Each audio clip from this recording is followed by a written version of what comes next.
What is, in your opinion, the ROI incentive for carriers and operators to invest in increasing speeds? Yeah, that's a very interesting question that here in Latin America, and mainly in Brazil, the shareholders is expecting a fast return on investment because it's a growing market, and then you expected that your not only the return on investment should be short, but the valorization that we will have over your stocks will gain speed because the growth of the base of the telecom market. And this is the main challenge that we are facing today. The market is becoming very competitive with more than 3 operators in the main markets, in the main cities. And then now the main challenge is going to the countryside, is going to the regional, and then we are talking about much higher investments and lower demand. And this is the main situation that we have today in Brazil.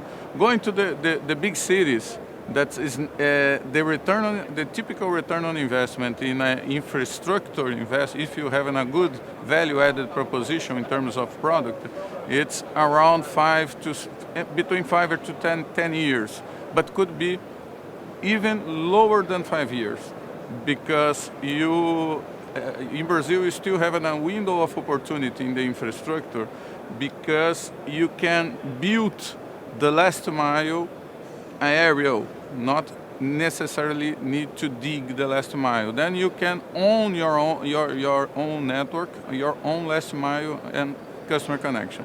That brings to us a very good alternative and a competitive advantage to offer very high speed products. Today we have the cable offering up to 100 mega, and incumbents trying to recover their old structure, launching fiber and offering over 100 megabits per second.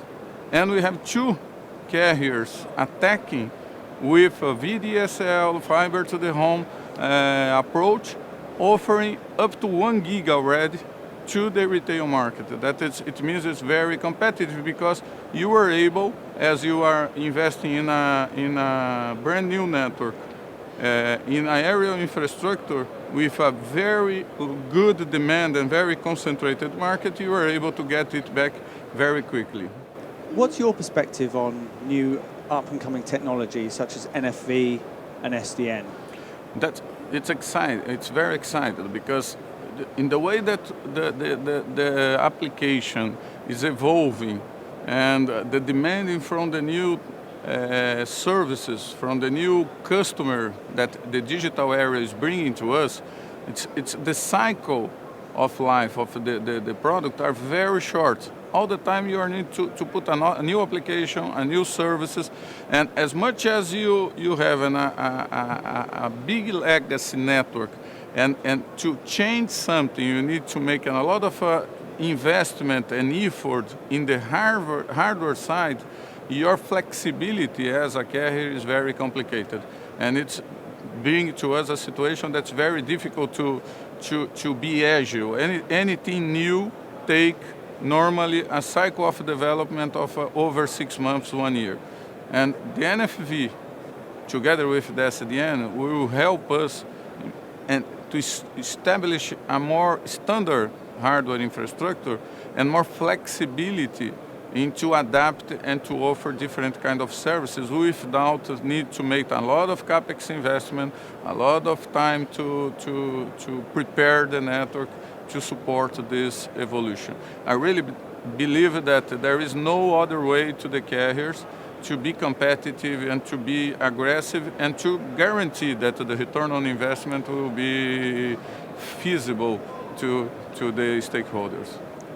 So the event's in London next year, and that's going to be a long way for you to travel. What would you say to colleagues and business partners in the industry about coming to the event next year? No, you should come. Next year will be interesting, because it will be a decisive year regarding the investment on last mile of fiber. That's very important. I think everybody should come. I will be in London for sure.